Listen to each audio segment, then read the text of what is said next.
ദൈവത്തിന്റെ അതിപരിശുദ്ധമായ നാമം മഹത്വപ്പെടുമാറാകട്ടെ. ദൈനംദിന അപ്പം എന്ന അനുദിന വചനചിന്തയിലേക്ക് ഏവർക്കും സ്വാഗതം. ഇന്ന് ഉടമ്പടി എന്ന വിഷയത്തെ ആസ്പദമാക്കി ചില കാര്യങ്ങളെ നമുക്ക് ചിന്തിക്കാം. അതിനാധാരമായ ഒരു വാക്യം വായിക്കാം. ഉൽപ്പത്തി പുസ്തകം 6-ാം അധ്യായം 18-ാം വാക്യം. എന്നാൽ ഞാൻ നിങ്ങളുമായി എൻ്റെ ഉടമ്പടി സ്ഥാപിക്കപ്പെട്ടിരിക്കുന്നു.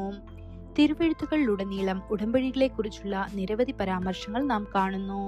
രാജാക്കന്മാർ മറ്റു രാജാക്കന്മാരുമായി ഉടമ്പടികൾ ചെയ്തു. സാധാരണക്കാർ പരസ്പരം ഉടമ്പടികൾ ചെയ്തു.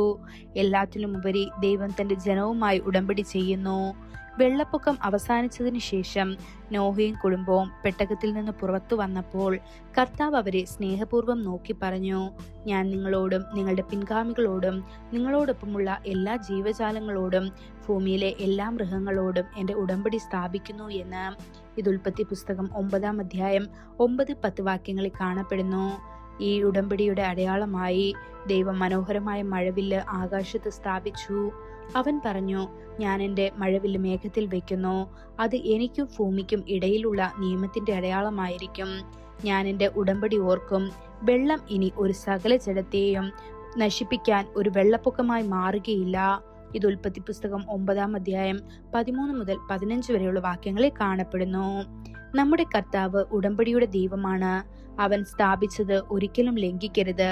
അവൻ കള്ളം പറയാനോ മനസ്സ് മാറ്റാനോ ഒരു മനുഷ്യനല്ല. അവൻ പറഞ്ഞതെല്ലാം അവൻ നിറവേറ്റുന്നു.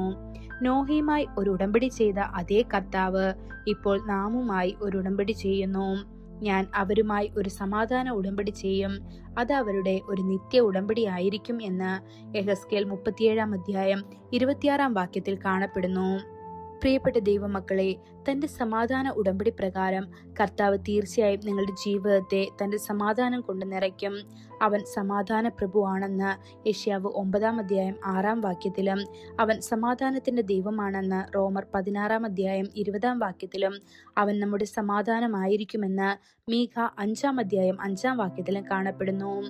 തിരുവെഴുത്ത് നമുക്ക് യെശയ്യാവ് 26-ാം അധ്യായം 3-ാം വാക്യത്തിൽ ഇപ്രകാരം ഉറപ്പു നൽകുന്നു, നിന്നിൽ ഉറച്ചിരിക്കുന്ന മനസ്സുള്ളവനെ ഞാൻ പൂർണ്ണ സമാധാനത്തിൽ കാക്കും. നിന്നിൽ ആശ്രയിക്കുന്നവൻ നിന്നിൽ ആശ്രയിക്കും എന്ന്. പഴയ നിയമ ഇസ്രായേലുമായി ദൈവം ഒരു ന്യായപ്രമാണ ഉടമ്പടി ചെയ്തു. എന്നാൽ നമ്മോട്, അവന്റെ പുതിയ നിയമ മക്കളോട്, അവൻ സ്വന്തം രക്തത്താൽ സ്ഥാപിച്ച കാൽവറി ഉടമ്പടി ചെയ്തു. എത്ര അളവറ്റ കൃപ! നാം വിശുദ്ധ തിരുവിരുന്ന് പങ്കുചേരുമ്പോഴെല്ലാം സ്നേഹത്തിന്റെ ഈ ഉടമ്പടി നാം ഓർക്കുന്നു. ഇത് പാപമോചനത്തിനായി അനേകർക്ക് വേണ്ടി ചൊരിയപ്പെടുന്ന പുതിയ നിയമത്തിലെ എൻ്റെ രക്തമാകുന്നു എന്ന്. ഇത് മത്തായി സുവിശേഷം 26-ാം അധ്യായം 28-ാം വാക്യത്തിൽ കാണപ്പെടുന്നു.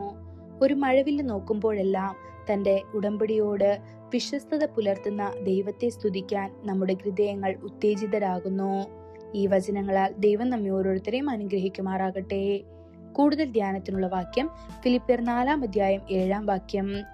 എന്നാൽ സകല ബുദ്ധിയും കവിയുന്ന ദൈവസമാധാനം ക്രിസ്തു യേശുവിനാൽ നിങ്ങളെയും നിങ്ങളുടെ ഹൃദയങ്ങളെയും മനസ്സുകളെയും കാക്കപ്പെടുമാറാകട്ടെ.